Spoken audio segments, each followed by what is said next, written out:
Welcome to PasswordsCon. Our next talk is entitled The Rise of Synthetic Passwords in Botnet and Attack Operations by Travis Moore. A quick thank to our sponsors, our diamond sponsors, Adobe and Aikido, the gold sponsors, Dropzone AI and Profit. Reminder about cell phones, please keep them on silent so that it doesn't disrupt anyone around. There's no need to record or stream. The talks are all recorded and they are being streamed. Also, a reminder that the B-Sides Las Vegas photo policy prohibits taking photos of anybody without their prior consent, including speakers and their content. So just please keep that in mind. Obtain consent before taking a picture of anybody, not just here or in the audience, but the whole conference as well. Right, so we're going to get started with the rise of synthetic passwords and botnet attack operations by welcoming Travis Moore to the platform.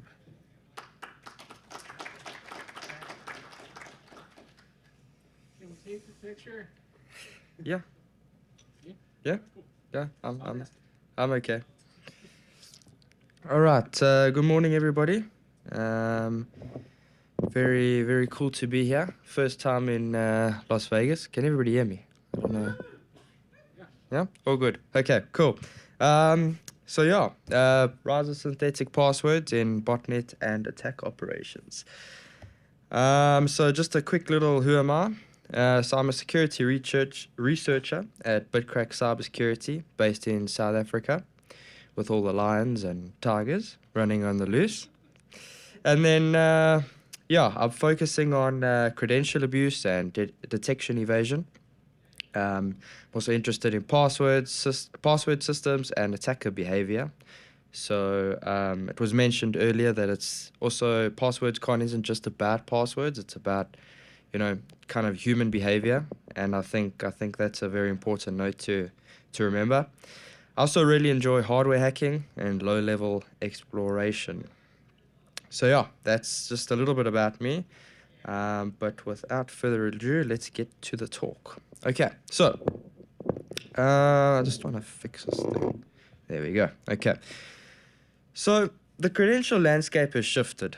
So as defenders continue to strengthen protections around password reuse and breach correlation and behavioral analytics, attackers are shifting tactics. So one such evolution is the increasing use of synthetic passwords. So these are algorithmically generated, never before used credentials designed to overwhelm and evade. So they're not sourced from leaks or created through guessing strategies. Instead, they are crafted at scale using scripts or AI to mimic human-like formats or generate high-entropy randomness. So their purpose... Sorry, I was meant to go to the next one.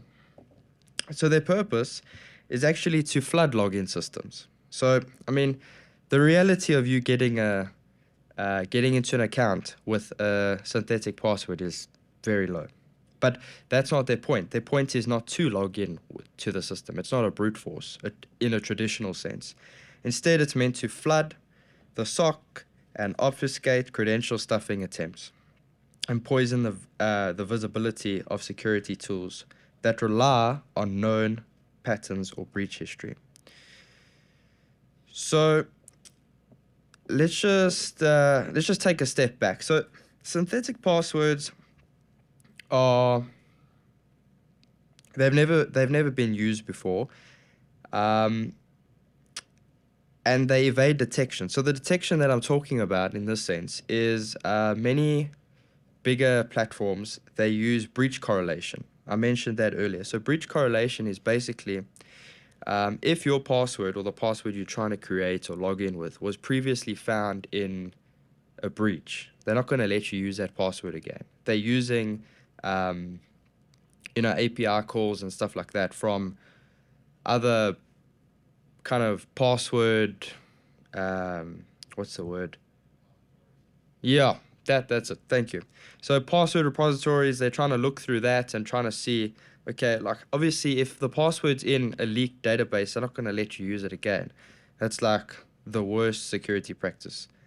So that's just a little bit about what, what we're trying to avoid here. Is we're trying to get rid of that, alleviate that kind of stress that we've got there as brute forcing and stuff like that goes. So in terms of making a synthetic password, it's actually really, really easy. This is just a random Python script that I just whipped up with the good old ChatGPT.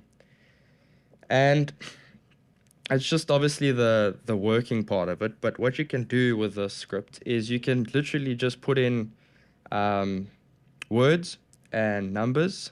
I believe it's numbers. And digits. Yeah, digits. And it will just randomize it completely. So I think I did about 10 billion passwords with this. I changed how many it makes in total, and not one single one was, they were all unique, basically. Not one was repeated. So it worked pretty well for that. Again, it was just more of a proof of concept. I definitely think with enough time and like actual effort put into making this a real thing, I definitely could have made a better script than a whole lot of if statements. But here's some examples of the synthetic passwords that script makes. So I passed it in a whole lot of names and a whole lot of numbers, and then it obviously does special characters. But it's so versatile. You can do whatever you want with the script, really. You don't have to put names. You can put pets or literally drinks. Really, it doesn't matter what you put in here. But they look real enough, which is kind of the problem here. Is they look real enough. The entropy level's pretty good. Nothing out of the ordinary when we're looking at stuff like that. And again, that no one's ever, well, I think no one's ever typed these passwords into anything.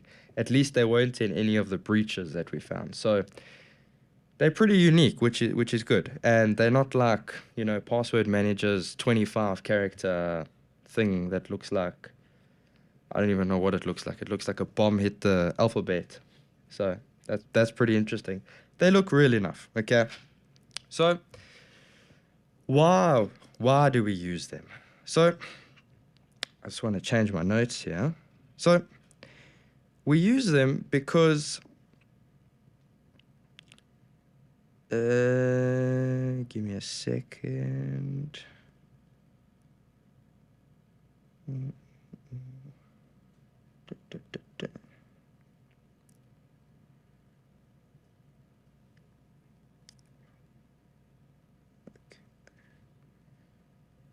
All right, I found where I was. Okay, so why should we use them, or why are they being used? So defenders often assume that no match in have I been pwned should equals a low threat. So this assumption is now exploitable. We all know what assume means. So if there's no match, there shouldn't be any attack. That's basically what they're saying. And I'm also on the wrong slide here. There we go. Okay, so just because it's not in the breached repositories doesn't mean that it's not it's not a brute forcer trying to get in. Because what ends up happening is the SOCs drowned, or your system operation centers drown in junk. I mean, it's like it's noise. So you're left analyzing high volumes of high entropy inputs that kind of go nowhere. They're like rabbit holes. Then breach matching, like have I been pwned and dehashed, I believe it is, and SparkCloud. It's just zero match means to them, at least, if they're using those kind of repos, means that it's clean, and it means that it's perfectly okay to just, let all the login attempts go through. And then honey words also break down. So if all attempts are unique and high entropy, even honey accounts become harder to trigger because it looks like somebody maybe just typed email address in wrong, and then they're using their real password because they look so real. And then the behavioral signal kind of gets lost in translation as well. So if every attempt comes from a different session or an IP, what do you focus on? There's nothing concrete that you can focus on. You can't focus on the IP. You can't focus on the type of passwords there are, because they're synthetic but real looking. So it's kind of like a difficult one, you know. So I have this graph here. As you can see, I'm not very good at making graphs, because that's the strangest graph I've ever seen in my life. So what I did was, for this graph, I have 10 million synthetic passwords, and I have stolen passwords from stealer logs that were fairly recent. And I compared them as my breach corpus. I compared them to the NAS API breach, okay? And of the stolen passwords from the stealer logs, 98.66% were found in the NAS API stuff, which is kind of a given. I thought it was a bit higher though, but I suppose people aren't really changing their passwords. And then the synthetic generated passwords wasn't found in anything. So I probably could have just put this into words, but I thought the graph looked kind of funny, so I hope you enjoy my lopsided graph. So it's kind of the invisible attack surface, right? So synthetic passwords are no longer on the fringe. Botnets are using them. Attack scripts are generating them. They are cheap, scalable, and invisible to traditional controls. The attacker doesn't care if the password works, as I said before. In fact, many times they don't even want it to. The goal is to learn, to mask, and to distract. And they're succeeding at these. So detection must evolve. So to detect them, we stop relying solely on breach correlation, incorporate entropy scoring and login pattern anomalies, all pretty standard stuff, and session fingerprinting. And by standard stuff, I mean, we think it's standard, but some people are just, I don't know. They're not implementing them, which is strange. Credential attempts that fail too cleanly. So we could monitor things like credential attempts that fail too cleanly. And what I mean by that is, you know, if as a human, if the password is wrong, we kind of try something maybe slightly different. Put a little bit, like I know for me, before I used a password manager, if the password wasn't password, it was password 1 or password 2, and that's kind of how it went. But if they fail too cleanly and people are just like kind of trying something completely different, you know, that kind of could mean that we're getting brute force, basically. And then the seam logs with sudden surges in high format variance inputs.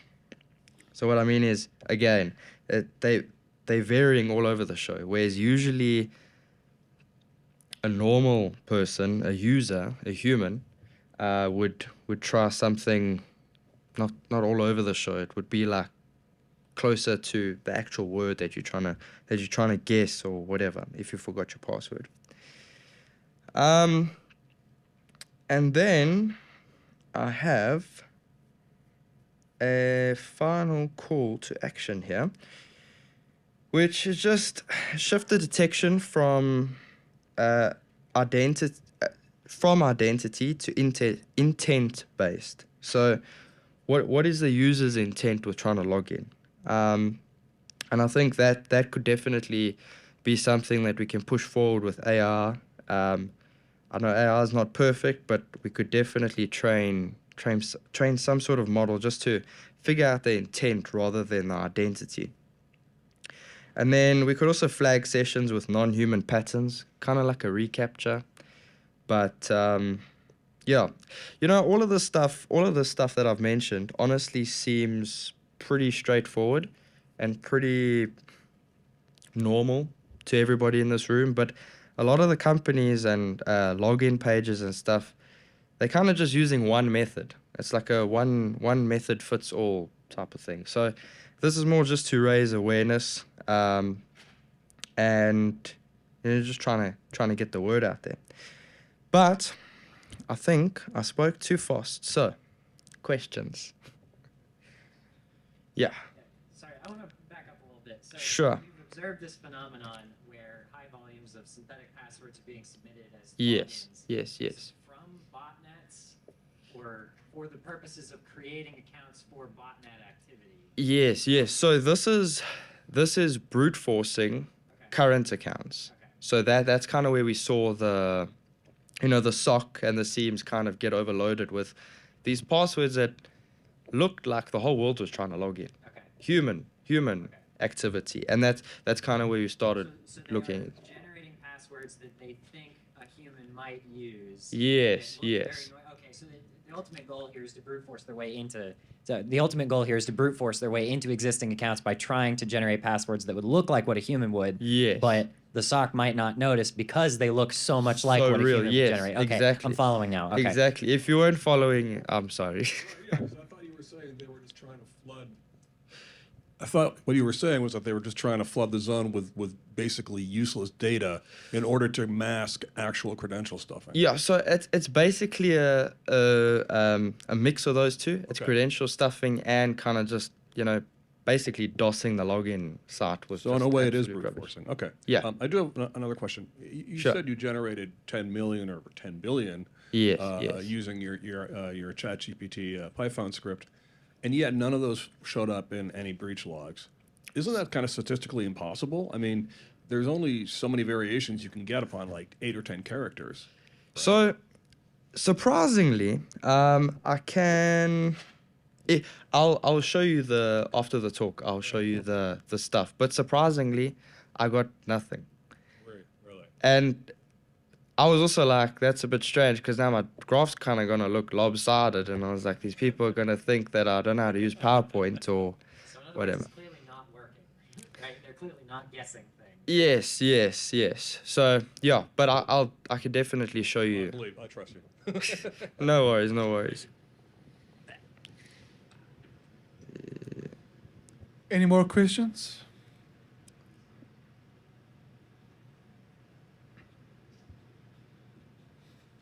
You're Travis, right? Yes. This will be our last one. Thanks.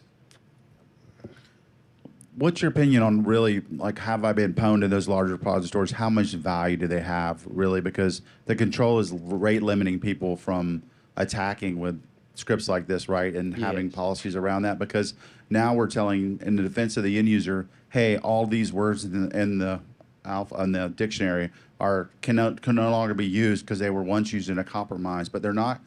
Most of the time those are tied to specific accounts, so you only have one half of the equation for your attacking. So literally, we're just basically creating large dictionary attacks that we're saying you can't use all the words in the alphabet, words in the dictionary user. Yeah, no, 100%. So it's kind of like we're making a big rainbow table, if you want to call it, and I think that is something. We need to. I think communication when it comes to trying to tell people, oh, this password sucks, this password's good, that type of thing. We need to try and convey the message a little bit clearer. Like you said, it's only half one of the equation. So, have I been pwned and all of that stuff? I think it's good. I think you should take it with a grain of salt, personally. I don't think it's like, oh, my password's here,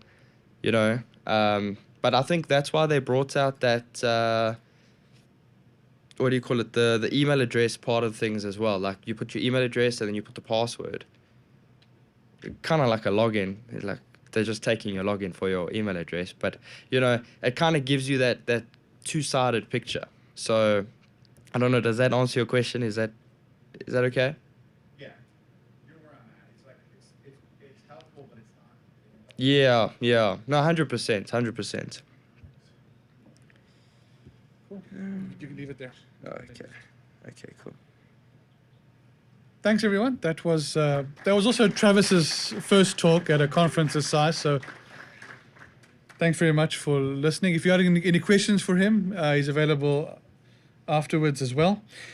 The next talk will be at 2 p.m., extending password insecurity to the browser, how malicious extensions are used to steal user passwords. So we've been talking about stealers in the previous talk, so we're going to also break that open a bit more now as well. So that's 2 p.m. from here.